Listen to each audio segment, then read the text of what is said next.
안녕하세요. 서울의 소리 보도국장 서종우입니다. 오늘은 시민들이 참여하는 정당이 어떤 의미를 가지고 있고 왜 필요한지에 대해서 함께 생각해 봤으면 좋겠습니다.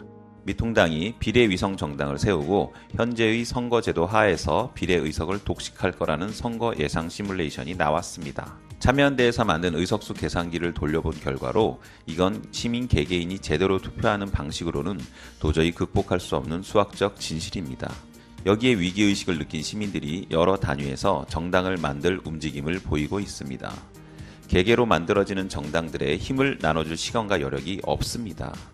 결국엔 하나로 모이게 될 겁니다. 김대중, 김영삼 대통령의 분열로 생긴 결과물이 얼마나 뼈아픈 것인지를 보고 자라온 세대가 현재 진보 세력의 주류를 형성하고 있습니다. 시민정당은 반드시 하나로 뭉쳐야 하고 뭉칠 겁니다. 우리 지지자들이 할 일은 진보 진영이 하나로 뭉치는데 힘을 실어주고 압박하고 견인하는 것입니다. 그리고 시민정당을 힘차게 지지하고 알리는 작업을 해야 합니다. 몇 가지 제기되고 있는 의문에 대해서 생각해 봤습니다. 정의당이나 녹색당과 손잡고 가는 것보다는 민주당이 주도해서 민주당에 협력할 수 있는 정당을 만드는 게 낫지 않냐는 얘기가 나옵니다. 그런데 이렇게 되면 미통당이 만든 비례당과 다를 게 하나도 없습니다. 거대 양당의 이해만 반영되기 때문에 생기는 여러 갈등들을 해소하고 사회의 다양한 목소리를 국회 내에서 실현할 수 있도록 기회를 주어야 한다는 취지로 개정된 이번 선거법의 취지와도 전혀 맞지 않습니다. 소수 정당이 당선될 수 있도록 따로 만들어 놓은 놀이터에 미통당이 난입해서 모든 놀이기구를 혼자 독식하겠다고 합니다. 시민정당은 말하자면 할 수 없이 만들어지는 조그만 독립 놀이시설입니다. 거기에 민주당 의원들만 들어가서 놀라고 하면 미통당과 다를 게 뭐가 있겠습니까? 미통당의 방해로 제대로 놀 수 없게 된 다른 소수정당과 단체들도 들어와서 놀 수 있도록 당연히 자리를 마련해 줘야 합니다. 그들과 국정 운영에서 뜻을 함께 할 수 있는지 없는지는 이후에 정치적인 협의를 통해서 민주당과 지지자들이 만들어내야 할 과제로 남겨두는 게 옳습니다. 설마 아니 미통당만큼 정치 철학이 다르게 하겠습니까? 진보 진영이 하나로 모이지 않아도 다수의 진보 정당이 각자 표를 얻는 것으로 충분히 효과를 낼 수 있다는 얘기도 있습니다. 여러 개의 진보 정당이 나와서 3%씩 받아서 뭉치면 의석이 더 많아질 수 있다는 논리입니다. 미안하지만 자신의 욕심을 포장하라는 말로밖에 들리지 않습니다.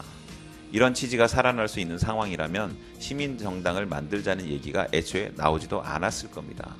저도 처음에는 녹색당처럼 환경이라는 뚜렷한 목표에 집중하는 정당들이 국회에 다양하게 들어와서 전문적인 역할을 할 수 있겠다는 생각을 했습니다.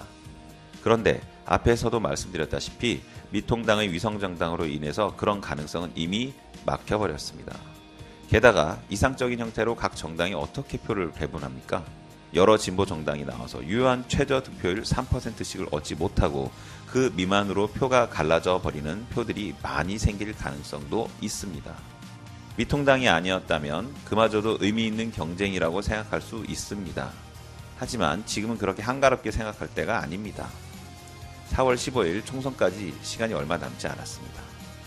정당을 만들어서 빠르게 당원을 모집하고 후보를 선출하고 선거운동까지 해야 합니다. 하지만 그간 갈고 닦은 민주시민의 역량이라면 해낼 수 있습니다. 그 모든 걸 단시간 안에 해야 하기 때문에 온라인 플랫폼 정당이 필수입니다. 우리 지지자들은 시민정당 알리기와 투표율 높이기에 집중해야 합니다. 시민정당의 모습이 구체화되기 전까지는 지지자들 내부에서 시민정당의 필요성과 정당성에 동의하고 어떤 면에서 필요한지 확실히 인식할 필요가 있습니다. 여기저기서 공격이 들어올 게 뻔하기 때문에 미리 확실한 논리를 가지고 있어야 합니다. 당분간 짧은 영상으로 자주 올리도록 하겠습니다. 고맙습니다.